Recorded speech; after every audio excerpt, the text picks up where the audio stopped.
So is there, okay, got it.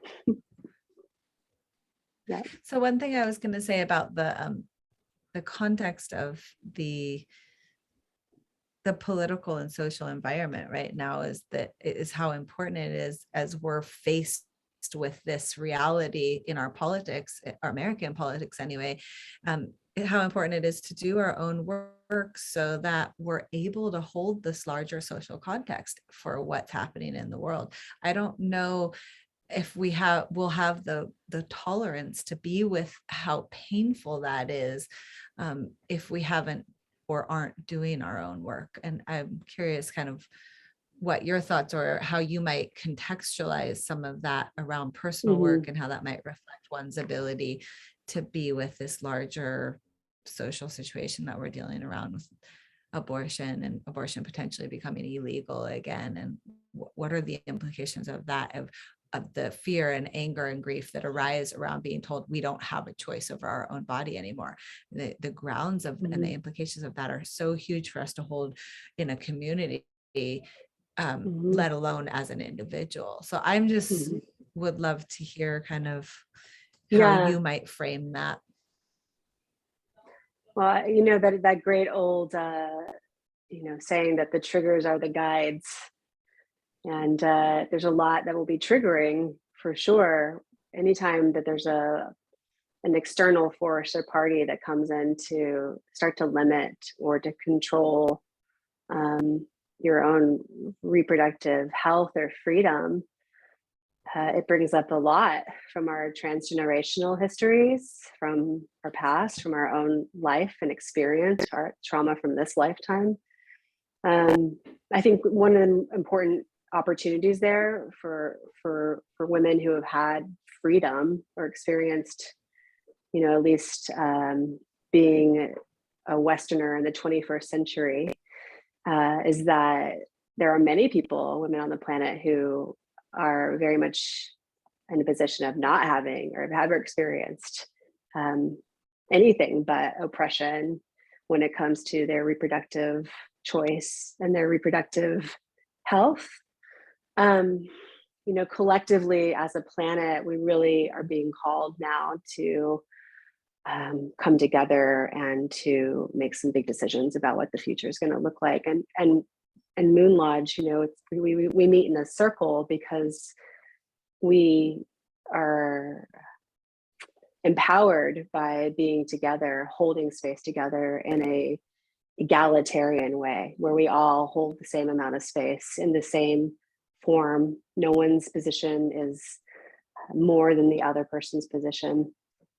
And as we're being called right now to do the interior work for ourselves, as we do that work for our own healing, our own trauma, the reflection is also going to be to help spread that and to heal the aches and pains and trauma that the earth is experiencing.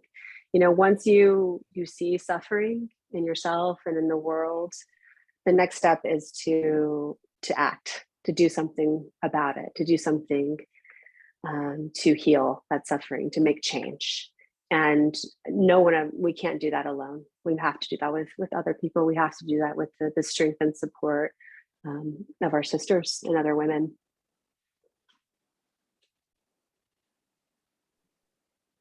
Yeah, that's beautiful.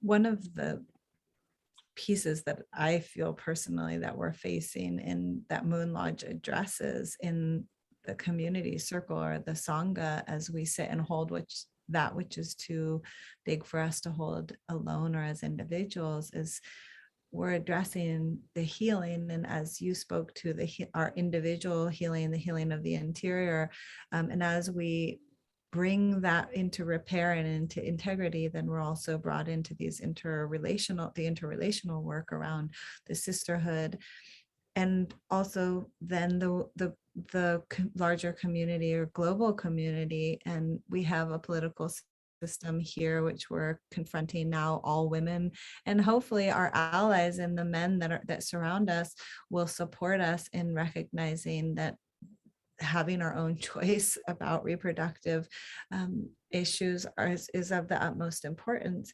And we're looking at this individual wound, a cultural wound, and a global wound. And that is this global wound of the mother in relationship to the earth as well. So we have an opportunity to do our own work, but really as a benefit for all beings and a benefit for the world itself, for the earth herself.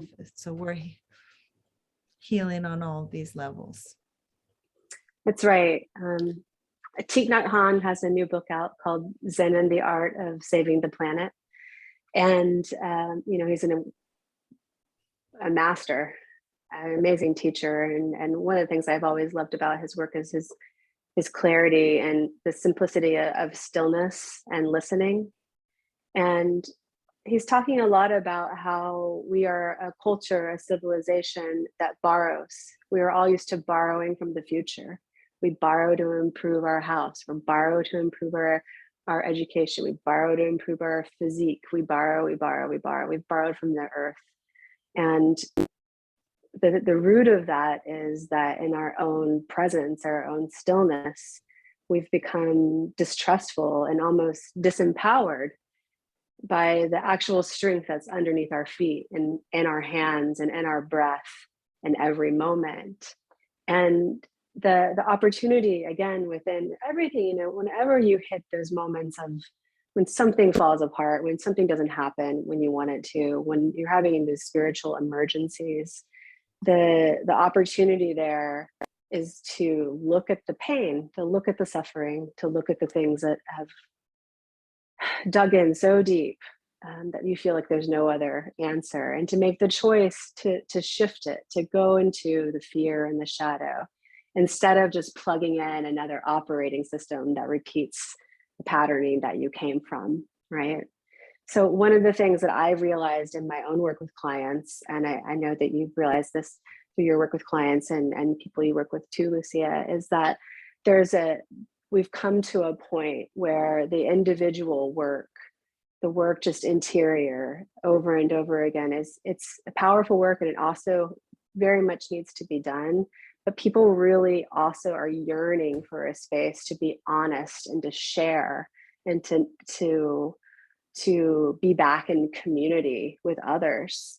And I feel like that's a part of the healing process that is necessary, and also I believe is a step towards moving to this other level of realization that we all are one, we all are connected here on the planet, and if we are going to make shifts for the future, that we have to do it together.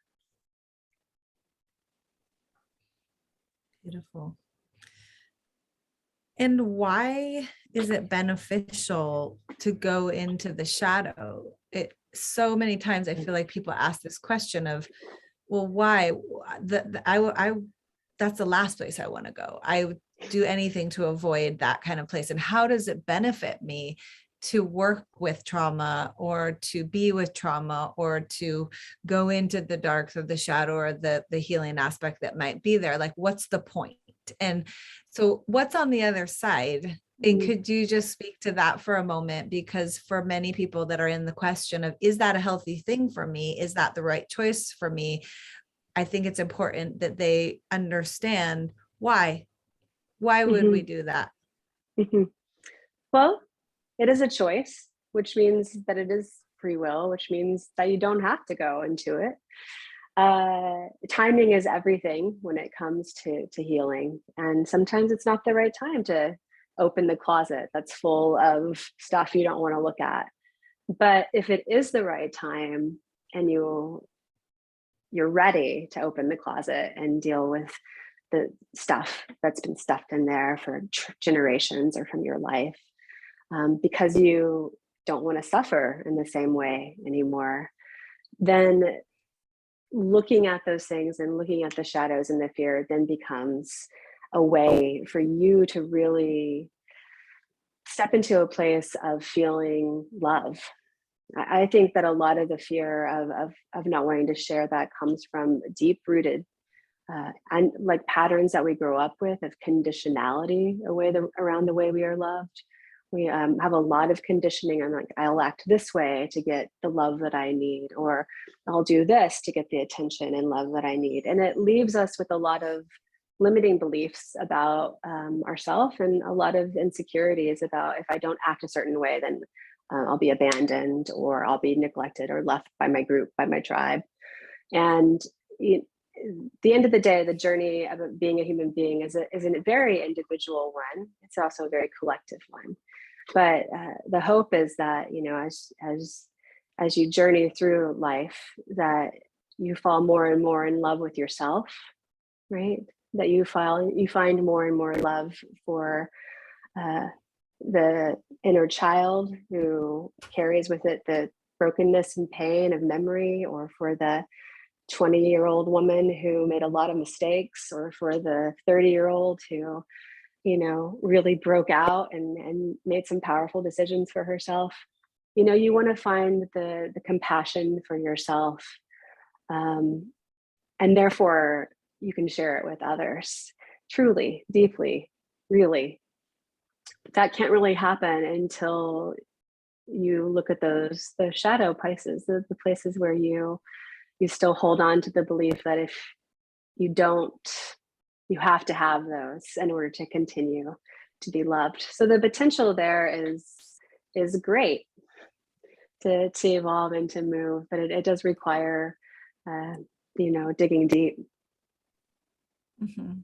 Mhm. Beautiful. One of the things that Gabrielle Roth would say in her teachings around the path of the heart and healing the heart is that the only way out is through. And I think Mhm. that's reflective to what you're speaking to here. And if I may draw a broad stroke on this conversation, is to say that the only way out is through, meaning that we have to go through the pain and face the fears and the angers and the grief that surround the pain, so that we can heal it fully and be able to come out of it with appreciation of who we've become from that experience, so that we're also no longer imprisoned by what has held us or holding fear around it, been able to open up and to our healing power and our resilience, knowing that we are survivors and we have transformed and become better people from it, and maybe even more compassionate people in our ability to love not only the conditional aspects, which you are naming, of who we've had to be in form the Mhm. ego side of our personalities, but to open up our understanding of love to hold everything, so that's unconditional love, and that's within ourselves, also within the Sangha circle or tribe, as we do in Moon Lodge, to let our love be expansive enough to hold the fears, the angers, the losses, so that we may also celebrate together and open up in service and compassion to ourselves and to each other, and to the larger collective of the world in which we're facing right now, this current situation. So in the end, there's a story of joy, and there's a story of peace and happiness and forgiveness and connection. And I think that's what's Mhm. important for us to really land on, that this story is not as powerful without that we don't just land on the story being about the deep, dark shadows and traumas, but there's a reason that we visit those in order to really end the story in peace and wholeness and resiliency and joy and gratitude and appreciation for everything that we are and have been, so that we can rest in a place of open-hearted, expansive compassion to ourselves and to the world. And then our love is able to hold everything and rise up in its fullness. And that's what I think, just to highlight the depth of the work is, as above, so below. The deeper that Mhm. we're able to go into those realms of the shadow is also reflective of the height and authenticity of our joy and happiness. And that's where we're really trying to get to. And as we mark a circle, we also mark as above, so below, this aspect of wholeness, right? That there's Mhm. the joy, but there's the sorrows, but there's also the joys. And I think that it's so important for people to have the context of that wholeness in the perspective of what we're bringing and holding here in these circles, so that it's not too weighted on one or the other. Yeah, absolutely. Beautiful. I was thinking of that Bob Dylan quote, I'll make it she instead of he, but she not busy being born is busy dying, right? And I was just thinking as you were dying, she not busy being born is busy dying. It takes such a huge amount of energy to keep those shadows, to keep those fears fed, Mhm. It's exhausting to protect your fears, to protect the Right. shadows. And there's a really exhilarating and heart opening experience that occurs when you share those fears with others, where other people bear witness to what you've kept so under lock and chain, that you can literally feel in your body as a just huge burst of energy, for what's potential, what can happen outside of Mhm. this constant drain of having to go and feed the shadow, right? Yeah. The best I've experienced that energy for myself is in when people were able to bear witness, when I was able to speak to others in a way where I felt compassion, and in a way where I felt I wasn't being judged, where I was being Mhm. loved for who I am. And that's the goal and the power of being together in compassion and in a sacred listening space, is that we can provide that for each other. Yes, I agree 100%. And as you mentioned, the bearing witness piece, and I know that it's a deep influence in my own work, has been the work of Bernie Glassman, and those are the three tenets that are the basis for all of his work, which now he's passed away. But it just really touched, and remembering those three tenets of not knowing, resting in a position of not knowing, and second of bearing witness to myself and all that I am experiencing, as well as we hold a circle or in council work or in Moon Lodge in a woman's circle, to be able to bear witness to others and how healing that is. And the third tenet being the right action, to be able to take skillful or right action in the moments where we're really up against our deepest shadows, which can be this a behavior of hypervigilance, or they can be very undermining to our lives. And so how do we really track all of that, and then recognize there that we can take action versus reaction, and that's where our action becomes right action or skillful action in the face of all of these things that we're experiencing. And I love that. I love bringing those tenets in, of not knowing, bearing witness, and of rightful or skillful action, because that's where this takes it into the larger conversation of, well, I'm impacting myself, but how am I impacting my community? What is the larger impact and mission impact of the work that I'm doing? It's not enough to just be selfish, that this is all about me and my own healing, but my healing is the basis and the energetic which ripples out into the healing of my sisters, and within my family, and within my communities, and within the larger context of our country and what we're facing politically, and then into the world, and of course into the great Mother Earth, which is really the ultimate wound that's gaping in our world right now, asking us to be healed. And I think it's really going to require women gathering together and becoming empowered for the deep shift to take place. Indeed. Yeah. So I'm super excited about being able to do this at Moon Lodge, which is starting on January 17th, right around the corner on Mondays. Oh, and it goes through February 21st. There's a great description of what each week is what we're gonna cover, and what we're gonna go through on our website, which is at esalen.org under online classes. And there we go. Hi, little one. Yay. Are you gonna come to Moon Lodge?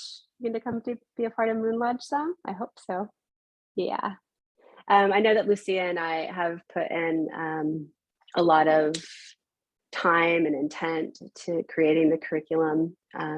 We both have felt called for some time to structure and to build a space for people to gather. And it's really exceptional right now that, again, through the kind of tragedy, the opportunity has become that now we can have an online global digital platform to join up with each other. And I'm hoping that it'll be a lot like, bringing people together who hadn't had the chance to meet women together. I had a pen pal when I was in third grade who lived in France named Lisa Berger. And I'm kind of feeling that I'm going to find a new pen pal in this Moon Lodge coming up, and many pen pals. So I can just share and explain my perception of what's happening in the world and hear theirs. And through that and that shared perspective, we're going to have a chance to really formulate new relationships, which I think is going to be an added bonus of doing some of the work that is a little bit, on the harder side. It'll all be balanced with also what's joyous and expansive too. I love hearing you talk about that. And one of the things that is really touching to me as we both sit here in this position and as we plant the seed for this work is that and you see me here with my daughter, this is Olivia. We're here in benefit, not just for ourselves, and I keep saying this, but for our future generations and for our own children and the children of those women around the world, wherever they come from, however much oppression or systems of systematic prejudice. I mean, we have to do this work for the investment so that our children may receive a better world than we grew up in, and certainly than our parents, grandparents, and great grandparents, where women were not treated as equals. And we have come so far in our political system where we rest now, having the reproductive rights, having the ability to make choices in the United States that many countries don't have. And I certainly want to ensure that my own daughter and the daughters of those I love, and even the strangers I don't know, are able to make the choice around their reproductive rights, and also to know that there is no shame, and that our circles should be held wide and open, and our compassion and our ability to love one another in the circle of sisterhood is supported, so that we can bring everything to this circle without having any shame around what it is we're going through in the rites of passage as becoming a woman, starting your moon, all the way through fertility and into matronhood and into the wisdom crone. We have to have a place where we can lift that veil of shame and be celebrated for every part of the path of life of being a woman. And that is the world I want to leave for my daughter. Same. If the space doesn't exist, then you have to build it, and so we're building it. Come join us. We're really excited to have you a part of the Moon Lodge Circle, and thanks for listening in today. Thank you, Julie. I look forward to this journey on behalf of all the children and the children to come. Yeah. Great. That was great, Lucia. Good. Okay, I think we have some good stuff there. I'll work on it now, and I will I'll email you later too with that content for the thing. Okay.